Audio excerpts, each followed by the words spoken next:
Kaning ebanghelyo ha, usa ni sa akong sigihag balik-balik nga di gyud mo ganahan mo uyon. No? Lakat og ibaligya ang tanan mong katigayunan og ang halin ihatag ngadtos mga kabus. Ganahan mo ani? Na lingo-lingo gyud ta, di madaen. Nya mao na siya nga ingon Dios Kristo, portig yung lisura sa usa ka dato ang pagsulod sa gingharias langit. Kinsa maning dato? Kanang tao nga nahigugma sa mga butang, mga bahandi sa kalibutan. Dili na ni magpili kung daghan ba kag bahandi or jutay, basta nahigugma gani kas bahandi sa kalibutan, ang tawag sa Ginoo nimo dato. Nya maglisod jud kag suod sa langit. Ni pangutan-an na imong tubag, ay imong tupad. Kana imong tupad ba pangutan na? Hinaon sa man ka, dato ka o pobre? Okay, pangutan na. Dato ka, pobre. Basta nahigugma, bisag usa lang kabutang sa kalibutan, nga imo jong giangkon nga imo. Nya mura jud kag mawili ana, kana dato ka. O mas sayon pas kamilyo paglusot sa lungag sa dagom kay kanimo pagsuod sa gingharias langit. Mo na nyaon saban, lisod ba sudlon ang langit o sayon? Ito bag porting sayuna, basta kabos. Basta kabos ka, porting sayuna sa langit. Pero dato ka, porting lisura. Mo na ito bag ana. Mingka daghan mo di pa dito lisod kay sudlon ang langit. Basta kabos lang ka, ringless ka, di ka mga hit. Basta kabos lang ka, pero dato gani ka, congratulations. Di gyud ka kasuaw. Makasuod man tingali property laging lisura, gisayunan ka ang kamil, mulusot sa lungag sa dagom. Sayon pa kuno. Maubitan ng nahimo ng idiomatic expression kung magkalisod-lisod gani ka sa papasok pa tayo sa butas ng karayom bago tayo ano ba? Ikaw mo kuno isuod sa lungag sa dagom, mas dako-dako man ang kamil ninyo. Na adto man kog hulilan, daghan mang camels dito. Ang camel ana lapaw na nato. Na ngita og tungtunganan una ka makasakay ito yang buko-buko nga gaana. Lisod pa jud kayo kay yang buko-buko gaana ba. Pero og pasudlon kuno nas lungag sa dagom, masayon pa kuno. Da magdato pa mo dili.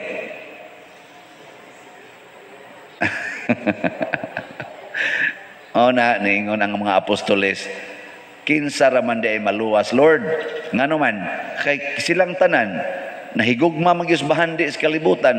Nakaingon si San Pedro, kinsa ra may maluwas nga kitang tanan pulos bang kita nahigugma aning mga butang sa kalibutan. Ana nya ningon des Kristo, dili ni mahimo sa tao pero mahimo sa Dios. Ang pasabot di ay mudawat ta sa Dios.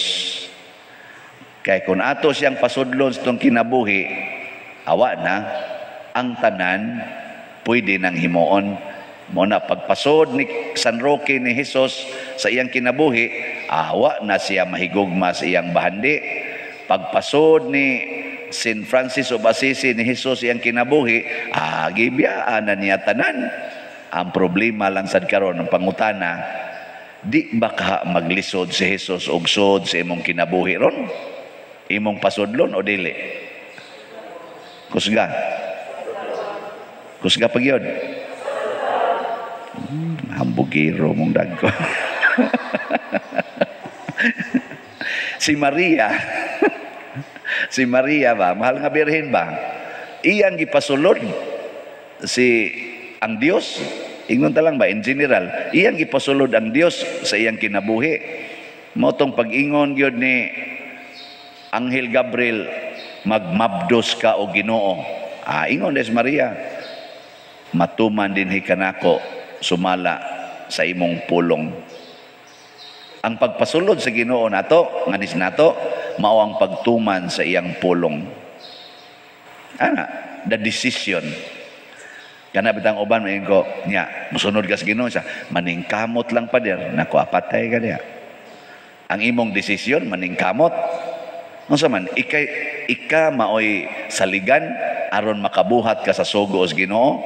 Dili oy, inig pangutana nimo, musunod ka sa Ginoo? Dili. Ingnang oo. Ingnang oo. Ayaw pag imong maningkamot. Ngano man day? Kamao ka? Makahimo ka? Di oy. Ingnang oo. Pasabot, inig-ingon nimong oo, so dayon na siya nimo. Nya inig-sod na niya, ang iyang grasya mo imutabang nimo. Gi ako morong pangutanon, saman. Muangkon pa mo sa inyong balay nga inyo o dili? Di na. O maingon ka, dili na pader. Muso day nang Ginoo nimo. Iguli nimo sa inyo, magsige na kag-ingon, di na ni akong balay sa Ginoo na ni. Ana. Abot day imong silingan, gisunog day imong balay, hala Lord ang imong balay gisunog. Nya kay naamang ko magpuyo sa imong balay, nya gisunog namang imong balay, maglakaw-lakaw na lang ko ani. Mangita na lang sa kug-asang balaya kun nimo pasudlon. O di ba? Ano? Nya ganahan mo ana. Or mukiha gyud mo og arson against atong taong nisunog sa imong balay kay ako tong balay. Kusog ra ba kay ta ana? Ako gutong balay. Ako gutong gigastuhan. Ug mao ni ang hinungdan nganong dali kay tang makasa. Kana bang magsigi na tagpangangkon nga ato. Nya ang kasagaran ra ba natong angkonon nga ato kanang makalipay nato. Kana bang makalipay ba? Ang kuno na nimong imo, ya kanang dili makalipay, bahala ka diya. Bahala ka diya. Ana. Pananglitan anang kanibang tao ba imong silingan? Nganang tao nga magsigig tabang nimo. Ang kunon ra ba na nimong imong amigo? No. Ya kanang kasigig libak nimo, unsay may imong itawag ana? Imong kontra. Nga karon panahon sa paghigugmaay, kinsa may imong higugmaon? Kadtong imong giangkon nga amigo o kadtong imong giingon nga kontra? Na. So ang nindot yun, di ta mangangkon, haron dili ta makasala. Pareho gud nang imong lawas, ang kuna ng imong lawas o nga imo na. Kanang imong lawas ba? Ang kuna, di ba i-dominate ka ana? Ang tanang gusto ana, imog yung sundon. Kanang imong lawas ba? Nya kanira bang gusto sa atong lawas? Murag 99% padong gyud sa sala. Pag hunahuna diha gusto sa imong lawas. Kana ba yung makalipay, makatagbaw nimo ba? Di ba padong gina sa sala? Murag kag bana ba nga nagsigingos imong asawa, I love you day nya tamparos naman. And I love you very much, tamparos naman ana. Nya unsa isultis asawa, dili tumanon pero magsingon I love you. Unsa may itawag sa imong asawa nimo?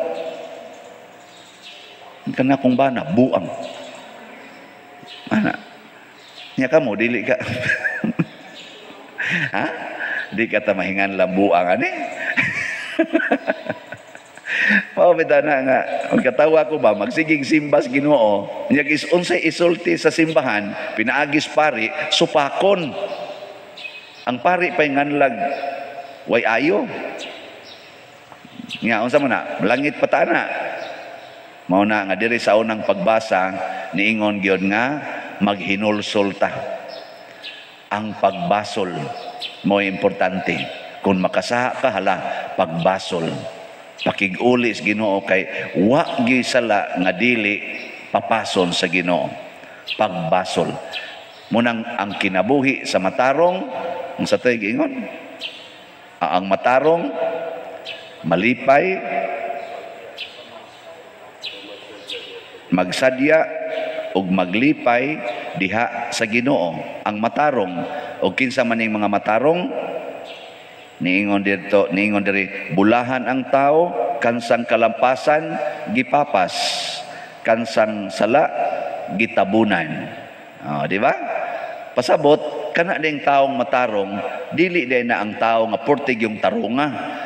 Kana ding tawhana kanang kamaong muangkon sa iyang sala. mapaubsanon nga moangkon sa iyang sala ug desididong magbag-o siyang kinabuhi. Kining batan-on nga niya dinis atong ebanghelyo, matarong man siya.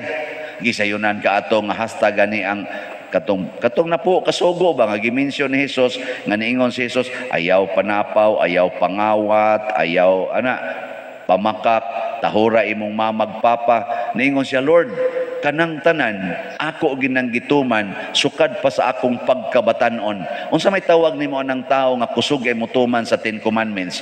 Hiwi o tarong? Purting tarunga. Pero pag ingon ni Hesus, ibaligya ang tanan o gihatag ang halin ngadto sa mga kabos, nilakaw siya nga masulubon.